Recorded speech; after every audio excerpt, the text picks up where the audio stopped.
တော်လမနက်ခင်းမှာလူလူမှာသတင်းဌာနရဲ့ဒီဇင်ဘာ23ရက်မနက်ခင်းသတင်းစီစဉ်ကိုကျွန်တော်ကိုစောကတင်ဆက်ပေးပါမယ်။ပဲခူးတိုင်းနောက်ချက်နှစ်တင်းလေးမြို့နယ်ဓမ္မငယ်ရွာနဲ့အုံနှဆန်းရွာတွေကိုမိနစ်ဒီဇင်ဘာ12ရက်ညနေပိုင်းမှာစစ်ကောင်စစ်တပ်ကဒရုန်းတွေဖြင့်လက်နက်ကြီးတွေဖြင့်ပစ်ခတ်တိုက်ခိုက်နေတာကြောင့်နေအများပြမီးလောင်ကျွမ်းပျက်စီးနေကဒေသခံထောင်ချီပိတ်မိနေပါတယ်။နှစ်တင်းမြို့နယ်ဓမ္မငယ်ရွာနဲ့အုံနှဆန်းရွာအတွင်းကိုစစ်ကောင်စစ်တပ်ကဒရုန်းတွေနဲ့ဘုံတီးကျဲချတာဖြင့်လက်နက်ကြီးငယ်တွေဖြင့်ပစ်ခတ်နေတာတွေကိုဒီဇင်ဘာ12ရက်ညနေ6နာရီကနေည9နာရီထိပြုလုပ်နေတယ်လို့မြေပြင်သတင်းရင်းမြစ်တွေကလူလူမြန်မာကိုပြောပါတယ်။မနေ့တညလုံးကိုလက်နက်ကြီးငယ်ပစ်ခတ်တဲ့နေကြားနေရတယ်။ရွာတွေကိုဒရုန်းနဲ့ဘုံကျဲနေတာမီးလောင်နေတာကိုပါတွေ့နေရတယ်လို့မြေပြင်သတင်းရင်းမြစ်တူကပြောပါတယ်။စစ်ကောင်ရှင်တပ်တွေဟာအုံနကန်အုံနန်းဆန်းကျေးရွာတွေအနီးမှာလက်နက်ကြီးအထိုင်ချပြီးဓမ္မငယ်ကျေးရွာတွေကိုပစ်ခတ်တာဒရုန်းတွေဖြင့်ဘုံကျဲတိုက်ခိုက်တာစတိုက်ပြုလုပ်နေတယ်လို့တစ်ချုံကျုံတပ်စခန်းကိုဒေသကတော်လိုင်းဘက်ကတိုက်ခိုက်မိရှို့ခဲ့တဲ့အတွက်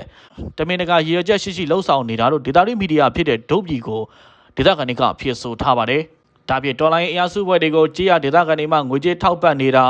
လက်ကင်ဖုံးကနေကြားပြတ်ခိုးနှောင်းထောင်တာတွေနဲ့လူမှုစာမျက်နှာတွေမှာတဆင့်တီနီယာသတင်းပေါက်ကြားတာတွေကြောင့်ကြေးရတွေတင်းကိုစစ်ကောင်စီတပ်မှလေကြောင်းနဲ့လက်နက်ကြီးတွေဖြင့်ပစ်ခတ်ဘုံကျက်နေက